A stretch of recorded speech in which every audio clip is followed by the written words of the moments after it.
If procrastination is whooping your tail, I mean, dogging you to every corner of the ring, and you can't get a grip, you're getting punched here, slapped here, pushed here, shoved here, and you just cannot stand on your 2 feet long enough to address the very thing that you know is whipping your behind. You may think it's because you don't have the right tools and framework, and there's some type of secret that you may be unaware of.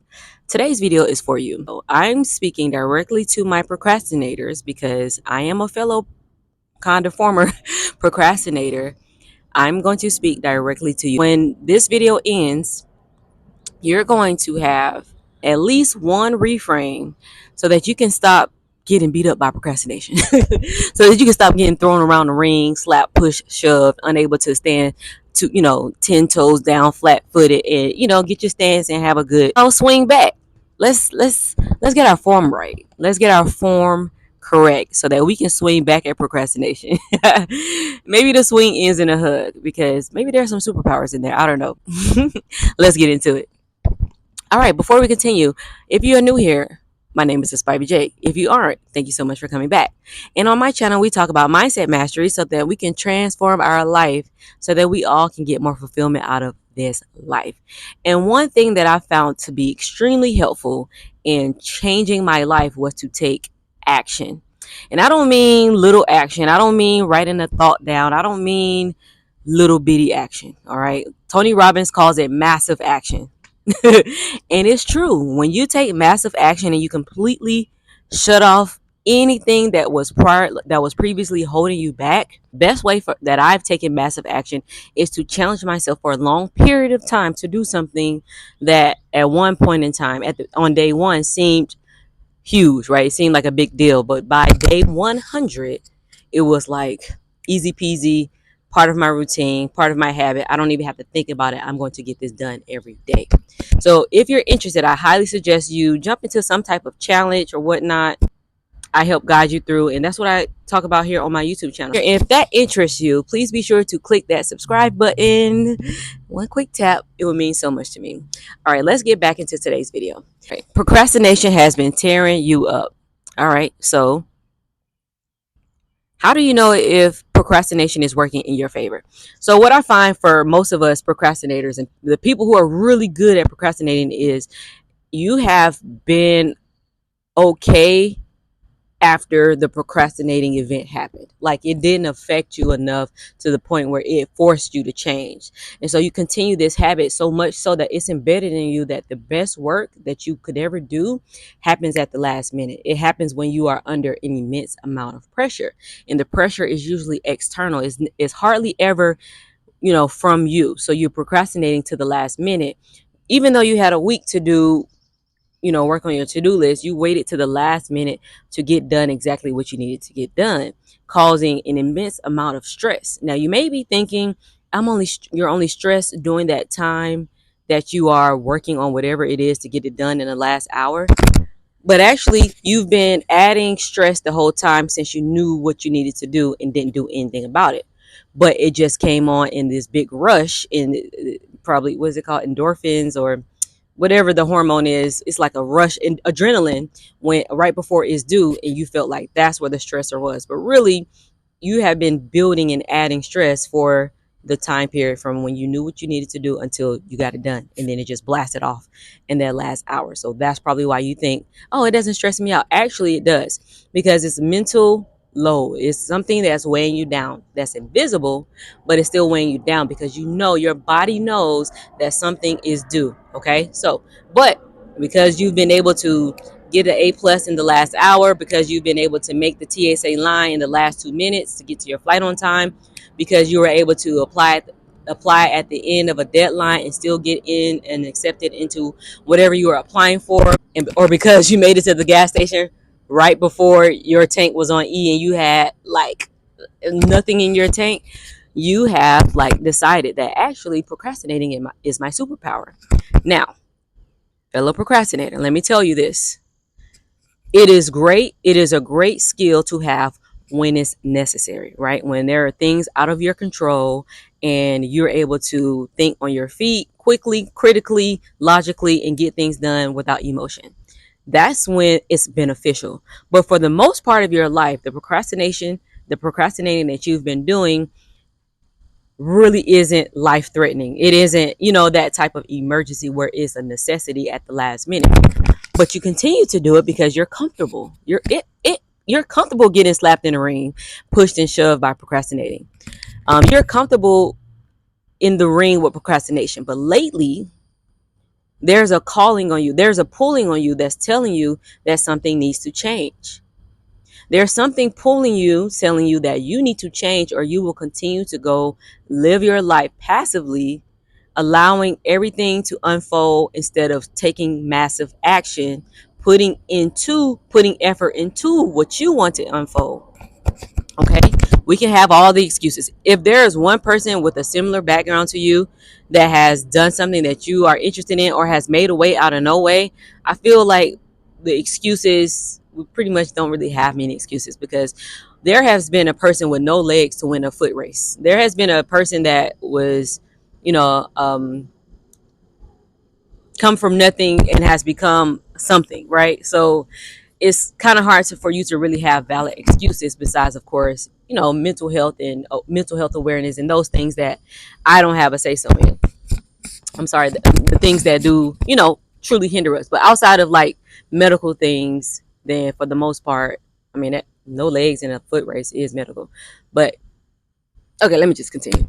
All right, so how do you resolve that? How do you, if something has been working, why change it? Well, this is the thing. So for one, like I said, it's causing you stress. That's in putting an invisible mental load on you, even though you don't see it. Your body feels it because it's still a responsibility that you're going to eventually have to face. But also, when you are a procrastinator, you may have too many priorities, or the thing that you really want to take massive action on isn't at the top of your priority list. So you have option A, B, C, D, E. So if A fails, you have an option B. If that fails, you have an option C. So you have these plethora of options available in case something fails. So you're already counting against yourself. Like, okay, well, if I can't make this happen, then I already have option B. So instead of putting the effort into option A to make the ideal option a reality, you already know you have something to fall back on. So you have all these fallback plans, okay? So all of that coupled together, all those three things together encompass many, and I'm pretty sure there are many more, but for the sake of the fact that I'm procrastinating recording this video late at night, I wanted to talk about it because I'm speaking to you, my fellow procrastinator. We have to do something about it. And I'm tired of getting whooped by procrastination. Like, I'm tired of getting drugged into every corner of the boxing ring by it when I know what I need to do. Because when I have done it in the past, it worked. But what happens is you get comfortable, you going up, you get comfortable, and then you go back down. The thing is, I have yet to stabilize as a non-procrastinator. I've done it, I've gotten out of it, and then I got right back into it. Gotten out of it, got right back into it. What I really need to do is go up, stabilize, go up, stabilize. And I know the internet is talking about identity, but it's true. I identify as a procrastinator. I'm literally saying fellow procrastinator. So maybe that should change, right? So identity upgrading to, I'm someone that does things on time, and I'm someone that is a timely person. I'm someone that gets things off of my priority list as soon as I can with my full best effort. Okay, so first I had to be aware of what the problem is and deconstruct it in that way. But the awareness happened first. After the deprogramming happened, I needed to input the new programming. I am someone that shows up on time. I am someone that does this, and I am someone who does that on time without stress. And I prioritize the desired outcome to be what I focus on a day-to-day basis. Whatever you want to be. And then I have to embody it. So embodying is not just saying your affirmations. Embodying it is doing it, right? Believing it and showing it through your actions. And that comes from a period of time. And I think those things will allow me to stabilize in it instead of rushing to the next thing. For me, it's having too many priorities. You can't, technically, by definition, you can only prioritize one thing. So why do I have so many priorities? It doesn't even make sense. So I putting all of what I thought were my priorities on a piece of paper, and then realizing that most of them were just side quests that I could get done in literally less than 30 minutes. They weren't even priorities. They were just things that I just didn't do that could be done in 5, 10, 15, 20 minutes. And then I was able to filter out and see what my priorities are. Now that I know what my priorities are, like I said, there's still more than one. I then have to determine which one comes first and only. Okay, not all of them. There has to be one and one only. So now I'm focused on completing that before I move to the next thing. So I have a time frame every single day where I focus on a one only priority. This is what embodying this new identity means for my procrastinators. All right. So this is what we have to do. We have to look at it as something that must be addressed. Okay. We can no longer ignore it. It's something that must be addressed. It's a priority to address it. And when I noticed that, I was able to come with a better solution. And then you just repeat, rinse and repeat, rinse and repeat. The formula really doesn't change. It's just that the thing changes, right? And so that's what's going to get you and I to stabilize and be okay with the new identity as being the person who's timely, as being the person who um who's timely. All right. So that's like the main thing that we all have to focus on. And I think that will allow us to get our footing in the ring and to be able to swing back, because what you're not going to do is take me out. What I'm not going to do is keep getting slapped around like a rag doll by procrastination, because there is a formula to overcome it. There's a formula and a mind frame that you can take away from this video that's going to directly help you in overcoming procrastination. All right. And most importantly, let me tell you this. If you hear me talking, you hear the reframe I'm talking about and how to go through the process of no longer procrastinating, and you decide, well, that's not going to work for me, then you're right.